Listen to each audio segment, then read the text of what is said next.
Hello and welcome back to your Pennsylvania Dutch Minute. Another viewer request this time. Person wrote in and said, "Hey, we'd like to have some phrases that we might utilize after a meal is over." I thought that's pretty good. They sent me a couple of phrases that they wanted specifically. I've added to that list and picked some words I think that are good to know. So let's go. Again, these are all phrases or words that you could use when after a meal is over. So we'll start with the first question, which makes sense to ask. How was the food, or how did everything taste? I've given both of those. So the first one is, how was the food? Wie war es esse? Wie war es esse? And the second one is, how did everything taste? Wie hat alles gschmeckt? Wie hat alles gschmeckt?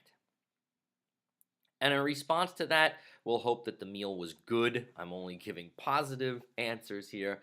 Everything was good or delicious. We've seen delicious, I think, before in a previous video, but here's a whole sentence. Everything was good or delicious.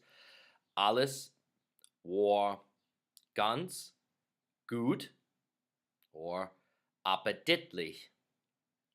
Alles war ganz gut or appeditlich. Alles war ganz gut. Alles war ganz appeditlich.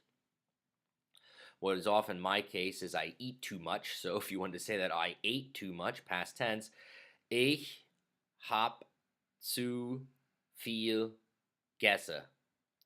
Ich hab zu viel gesse. Ich hab zu viel gesse. And another way of kind of saying that, I'm full.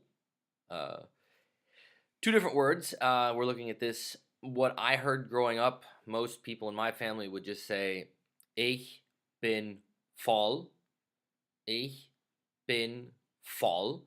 But there's also the word satt in Pennsylvania Dutch. It's also in standard German too, which has more, it does mean full, but when you use satt, that is only usually referred to meaning you've had enough to eat, that you're full or satisfied that way. So you could also say, ich bin satt. Ich bin satt. But as I previously mentioned, my family and other people that I know that speak Pennsylvania Dutch will also say this, ich bin voll. Ich bin voll. Or ich bin satt. You want to know what's for dessert? What is there for dessert?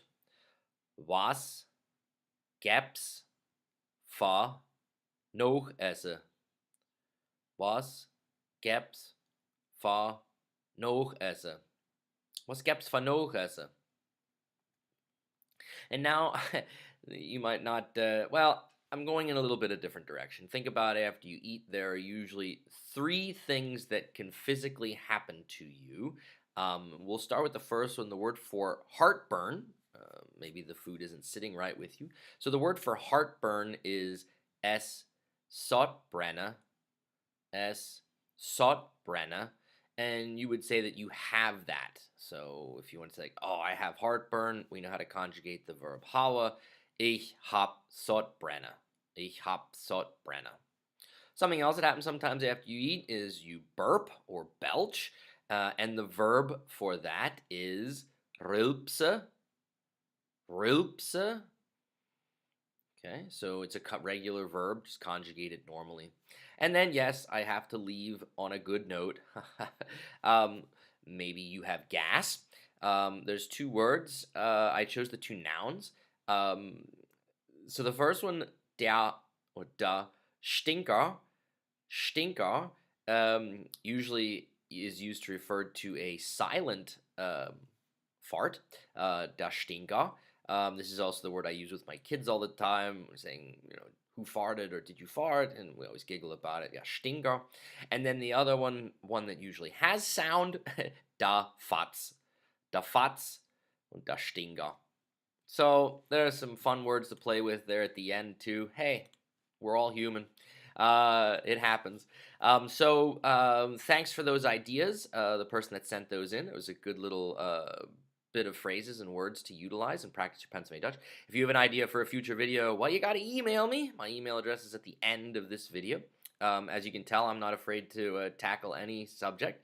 Um, if you haven't subscribed to the YouTube channel, please do so. Tell your friends about it. Spread the love.